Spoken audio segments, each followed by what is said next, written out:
Today we're solving inequalities using multiplication and division.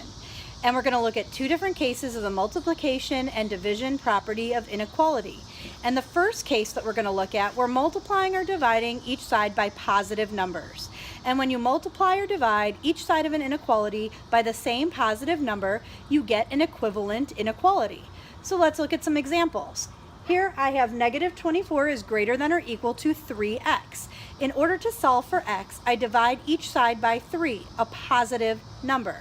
And I get negative 8 on this side. I carry down my inequality symbol, is greater than or equal to x. This is my solution. It's also an equivalent inequality to my original.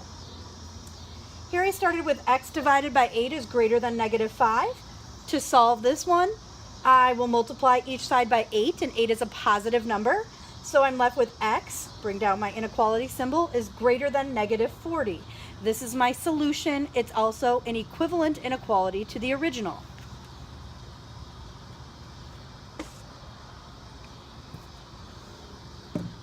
In the second case of the multiplication and division property of inequality, I'm going to be multiplying or dividing by negative numbers. And when you multiply or divide each side of your inequality by the same negative number, in order to get an equivalent inequality, you're going to have to change the direction of your symbol. You're going to have to actually reverse your inequality symbol. So let's take a look at a few examples of those. So we've got 2 is greater than y divided by negative 3. To solve for y here, I multiply both sides by negative 3, a negative number. And I'm left with y on this side and negative 6 over here, but instead of carrying down my inequality symbol, I'm reversing it. So negative 6 is less than y. In this example, I have negative 7y is less than or equal to negative 35. So here, to solve for y, I'm going to divide each side by negative 7. So I get y and 5. But I'm going to reverse my inequality sign. So I'm going to have y is greater than or equal to 5.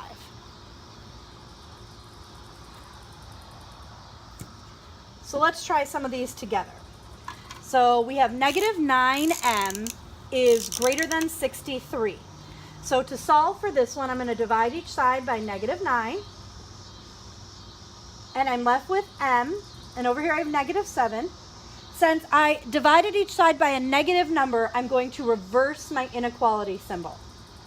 So if I'm asked to graph this one, I definitely want to have negative 7 on my number line because that's where I'm going to put my circle.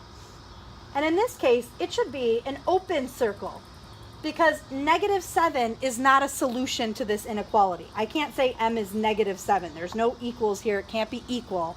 So I leave this open. The numbers that I do want to fill in for m that would make this true are things like negative 8 and negative 9. So I'm going to highlight going this way. My solutions here are to the left. In this next problem, I have n divided by 7 is greater than or equal to negative 1. And in order to solve this one, I'm going to multiply each side by 7.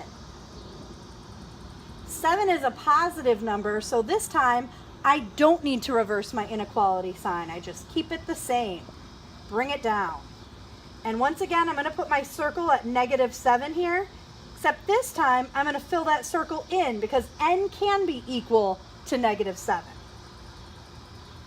It is a solution for this inequality.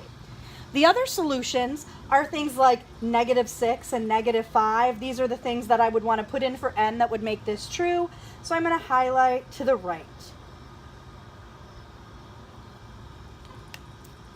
My last one here is 2 is greater than or equal to negative 1/10 x. To get rid of a fraction like this, I can multiply by its reciprocal. So I'm going to multiply each side by negative 10. So over here I get negative 20. Over here I'm left with x. Since I multiplied by a negative, I'm going to reverse my inequality symbol.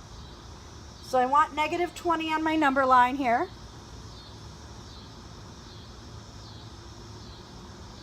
And I'm going to put my circle at negative 20, and I'm going to fill it in because it can be a solution for this inequality. I can have negative 20 for x. The other numbers I want are things like negative 19 and negative 18, so I'm going to highlight this way going to the right.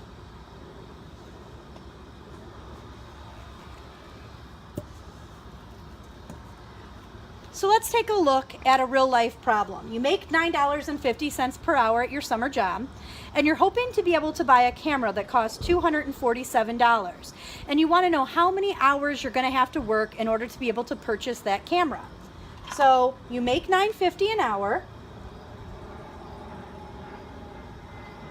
So I'm going to take 9.5 and multiply it by H, where H is the number of hours that I am working. And the money that I make at my job has to be greater than, has to exceed, or be equal to $247 in order for me to purchase the camera. So in order to solve this one, I'm going to divide both sides of my inequality by 9.5. Since 9.5 is positive, I'm not going to reverse my inequality sign. I'm just going to keep it as is, just carry it down.